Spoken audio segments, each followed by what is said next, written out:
સામાન્ય માણસનું મહાન બનવું એ ખૂબ સામાન્ય બાબત છે, પરંતુ મહાન વ્યક્તિનું સામાન્ય માણસ બનવું એ ખૂબ અઘરી બાબત છે.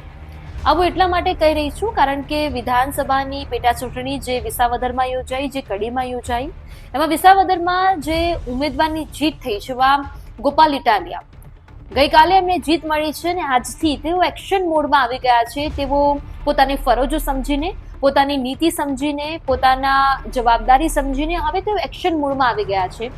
જે માટે વિસાવદરની જનતાને એમને જીતાડ્યા છે, એ વિશ્વાસને, એ લોકોને જીતવા માટે હવે ગોપાલ ઇટાલિયા મેદાને ઉતરી ગયા છે. ને ગોપાલ ઇટાલિયા ખરેખર મને લાગે છે ત્યાં સુધી એવું સાબિત કરવા માંગે છે કે હું ખરેખર સામાન્ય વ્યક્તિ છું.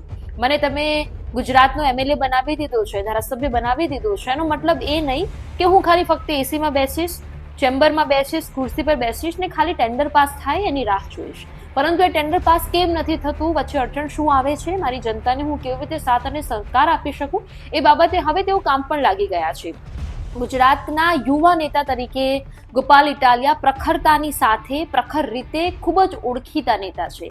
એમનો જનસંપર્ક પણ ખૂબ સારો છે, લોકો સાથે વાતચીત પણ એમની ખૂબ સારી છે. જ્યારે ગ્રાઉન્ડ રિપોર્ટ પર હતા, ગામડે ગામડે જતા હતા, ત્યારે ગામડે ગામડે અમે પણ એમનું રિપોર્ટિંગ કેપ્ચર કરતા હતા, અમે પણ લીધું છે. ત્યારે એ ગયા પછી જે લોકોએ એમને સાંભળ્યા છે, એ લોકો સાથે વાતચીત કરીએ તો લોકો એવું જ કહેતા હતા કે ગોપાલ ઇટાલિયા એક ઉમેદવાર તરીકે અમારી પાસે નહોતા આવ્યા, ગોપાલ ઇટાલિયા મારો દીકરો છે, ગોપાલ ઇટાલિયા મારો દીકરો થઈને મારી પાસે આવ્યો હતો, એવું એ સ્થાનિક લોકો કહેતા હતા જ્યારે ગ્રાઉન્ડ રિપોર્ટ પર અમે હતા. એટલે આ વિશ્વાસને કારણે ગોપાલ ઇટાલિયા ત્યાં જીત્યા છે અને એ વિશ્વાસ જે જનતાએ એ ગોપાલ ઇટાલિયા પર રાખ્યો છે, હવે એ વિશ્વાસને પુરવાર કરવાનું કામ ગોપાલ ઇટાલિયા દ્વારા શરૂ કરી દેવામાં આવ્યું છે. એટલે ગોપાલ ઇટાલિયા હવે એક્શન મોડમાં આવી ગયા છે.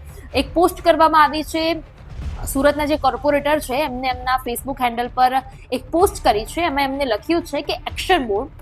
ગઈકાલે ધારાસભ્ય પદનું સર્ટિફિકેટ મળ્યું અને આજથી કામ ચાલુ થઈ ગયું છે.